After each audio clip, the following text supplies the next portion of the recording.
Hello everyone, this is John from RPGs and More, and in today's episode I wanted to read the second adventure of the Chivalry and Passion playtest and solo campaign that I ran.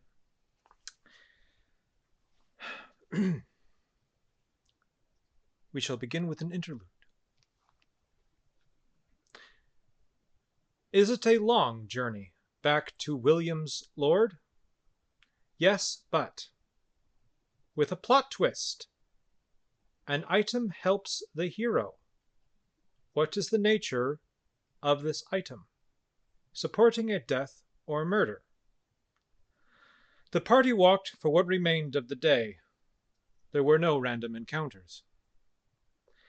At night, as night drew near, they set up camp and ate some food around the fire. Robert checked the knots keeping Yulbeth, the broken prisoner. Satisfied, he drew out the althame that he'd taken from her in the cave. He is growing more and more certain. This twisted dagger, he has seen it before, or one like it. A blade like this had been used to end the life of Imsha. Does he reveal this to William? Yes. William, Robert spoke quietly as the two men sat beside each other at the fire.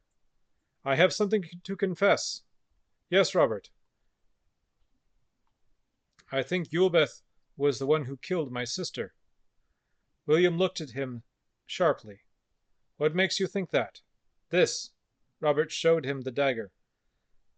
I saw it that night, just briefly. How can you be so certain, then? William asked. There's one way to know for certain. Come with me to my village. Show her to them, and maybe they'll recognize her. That's a different direction, Robert. Yes, but it isn't far. We'd only lose a day or two, at the most, and I'd love the chance to set Imsha's soul at rest. William looked at the man for a moment, taking in his earnestness, and then nodded. Very well. We shall head to Wenddale. I don't know what will come of it, but perhaps you will learn the truth. They spent some time in silence, then went to sleep, as Ulfred took first watch. Random encounters? No. Interlude 2. What is a villain doing? Answer. Discovering a new force or old enemy. A shadowy figure, their face turned away, sits staring into a fire with a letter held in their hand. It would seem, they spoke, that my efforts to woo the Lady Hawkhearth have been for nothing. The man, for man it was, crumpled up the parchment and tossed it, seal and all, into the flames. The Hawkhearth seal showed clearly for a moment in the red wax of the seal, and then it melted away as the flames consumed the letter of open rejection. Finished so soon, my lord? A sultry voice could be heard. What? Who's there? The man turned around, the light of the flames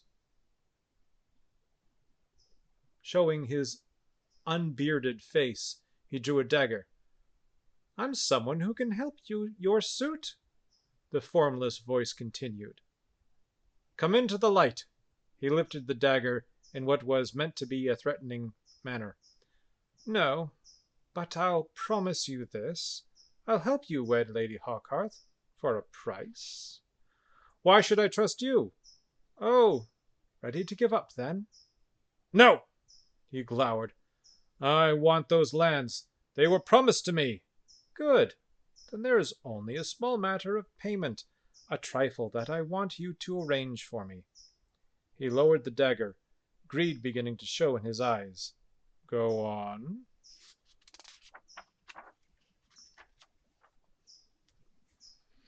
Adventure 2. Is Robert welcomed back into the village of Wendale? No. The sky is overcast as the party walks out of the forest into the village.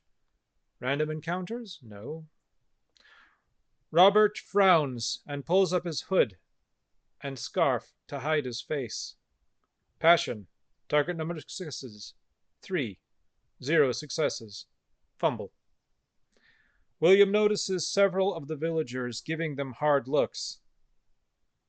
"I thought this was your home, Shh! Robert put a finger to his lips. "Maybe they don't like our prisoner," offered Ulfred. "I think we should just return her to the Baron." "No, not yet," Robert whispers through clenched teeth. He pointed towards a sign that read, "The Lucky Chicken." "A bit early for a drink, isn't it?" commented Deirdre. "No. I mean, yes, but that's not why we're going there." Robert's eyes flushed with embarrassment. Robert's cheeks flushed with embarrassment. "Let's just go," said William, his patience giving out. "Come on and bring her." Inside the tavern. "Is it busy?" "No." The party finds only a small scatter of locals as the bored-looking waitress comes over to them. "Robert!" she exclaims loudly, and the room goes silent. Robert pulls down his scarf and offers her a lame smile. "Hello, Shanna. Shanna. Brawling. 2 successes. Robert, dodge. 1 success. Armor roll, no successes." Suddenly her fist lashes out and connects with Robert's stomach. Even with his armor on, he still doubles over. She then turns and walks away towards the bar. William goes, and William's eyes are wide as he looks at Robert. What was that? "Justly deserved, if you ask me," spoke the bartender as he strode towards them. "I'm Duncan. That's my daughter, Shama. If you're here for a drink, I'm sorry to disappoint you, but I'll not serve Robert." "But Duncan!" exclaimed Robert. Duncan raised his hand. "Save it, Robert. You should have known better. Have you even been to see your parents yet? No? Ha! I thought not." Does Robert have a good relationship with his parents? Yes, and Robert holds his tongue. "A word of advice, friends." Duncan speaks to the rest of the group. "Don't follow this fool's counsel. You're probably better off without him." As the party leaves the tavern, William realizes that the sour expressions on the faces of the few villagers he sees are actually directed at Robert and not the party itself. "All right, Robert, where do we go now?" To see his family, I should think," remarked Ulfred, with a glum expression on his face. Robert nods. Then he begins leading them down the street. Is Robert's family important? Yes. William's eyes widen a little as Robert leads them to one of the largest houses in the village. He reluctantly uses the knocker. A few minutes later, the door is pulled open, and an older man looks out. His eyes alight upon Robert and grow harder. "Back so soon, Master Robert? I thought you'd be away longer." "Not long enough, Tavis, not long enough. Are my parents home?" No. And. I'm afraid not. And they are overdue. Why are they away? Complex answer was plotting against a foe or traitor. They were supposed to return from Sir Crawford's place yesterday. Damn, muttered Robert. I told them not to move without me.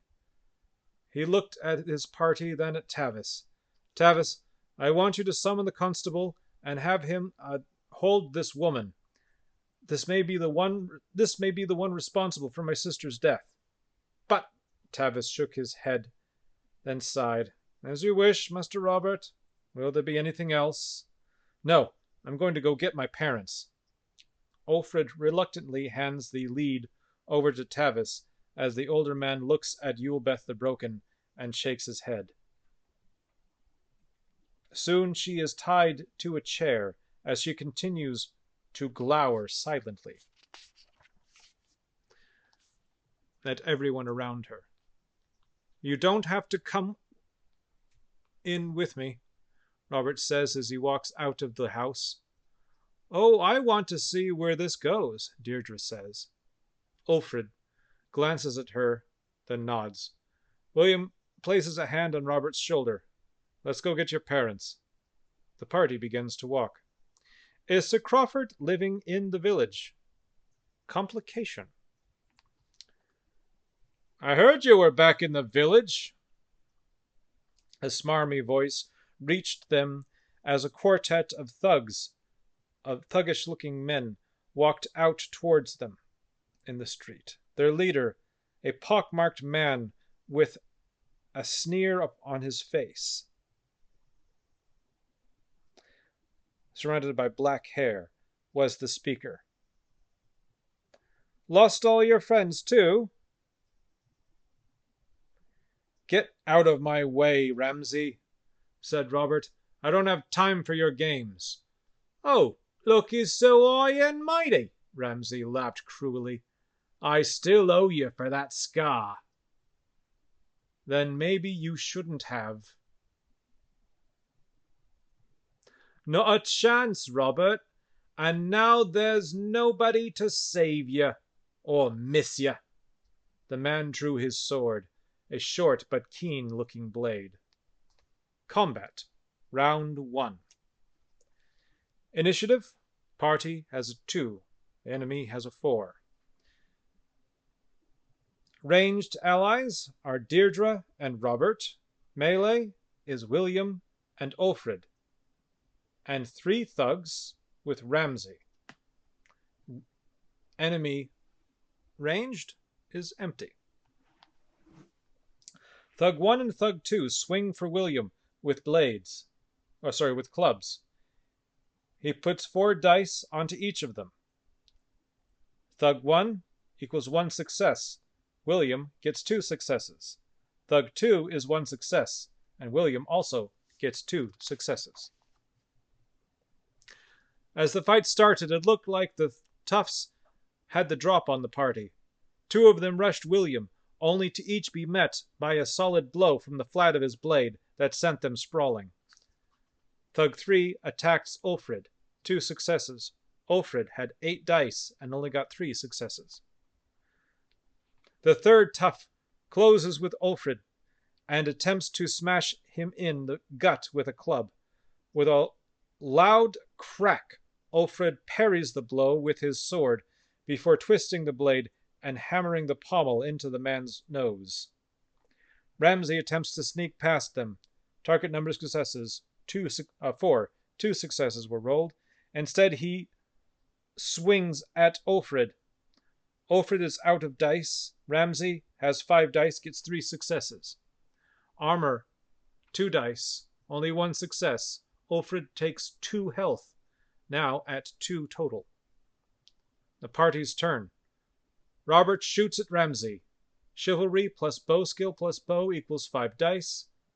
Target number of successes, 3, only 2 successes. Ramsay is moving sideways on the edge of the battle. He has locked his eyes on Robert. However, Ulfrid sees the attempt to sneak past him and moves in to intercept the man. Enraged, Ramsay lashes out towards Ulfrid with his sword. He connects with Ulfrid's torso, and the bigger man grunts in pain as his armor only absorbs part of the blow. An arrow flies past Ramsay.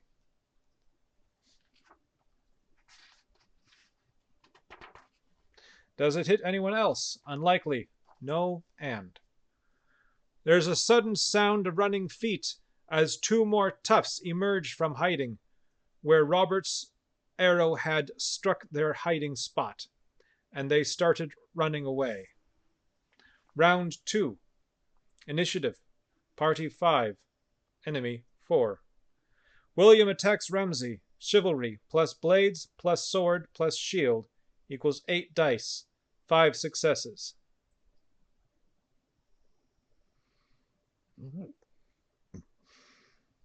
Ramsay, 5 dice. 2 successes. With a gasp of effort, William meets Ramsay, and for just a moment the tough realizes how outmatched he is. Before William's sword cracks him in the side of the head, and he falls to the ground like a severed marionette. Is the local chapel a friend to Robert? Complication. Come on, Ulfrid, William says as he sheathes his sword and puts the wounded man's arm across his shoulders.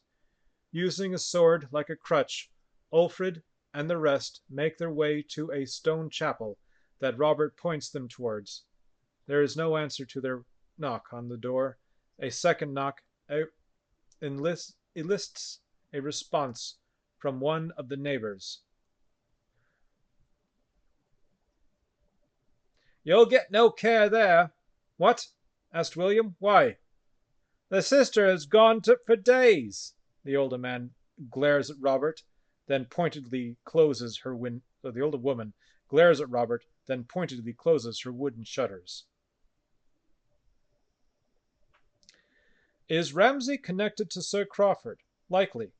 Yes, and. We need to keep moving, Robert says. Concern now writ large upon his face. Ramsay works for him as an enforcer. If he knows I'm back. Ulfrid is wounded, William says sharply. I'm all right. Just need some rest, Ulfrid says with a grimace. You're not all right, Ulfrid. What would my father say? Deirdre glares at the big man. But we need to hurry, Robert exclaims. No, shouts William. But, listen, Robert, there are simply too many unknowns here. If we just rush in now with a wounded man, then we will lose someone. Then I'll go alone, Robert says bitterly. Robert, please, Deirdre's voice is almost pleading. If you go alone, you'll only get yourself hurt too. Wait for us, and we'll go together.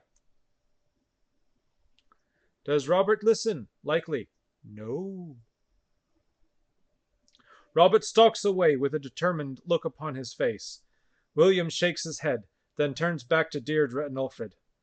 Let's go find a room. Maybe Duncan has some of the at the Lucky Chicken. The three of them head towards the tavern. And that is where we'll end today's episode.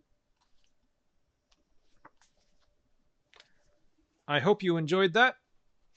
It is interesting to see how combat can go with these house rules. Anyway, thank you for your time. Hope you have a wonderful day, and peace be with you. Bye-bye.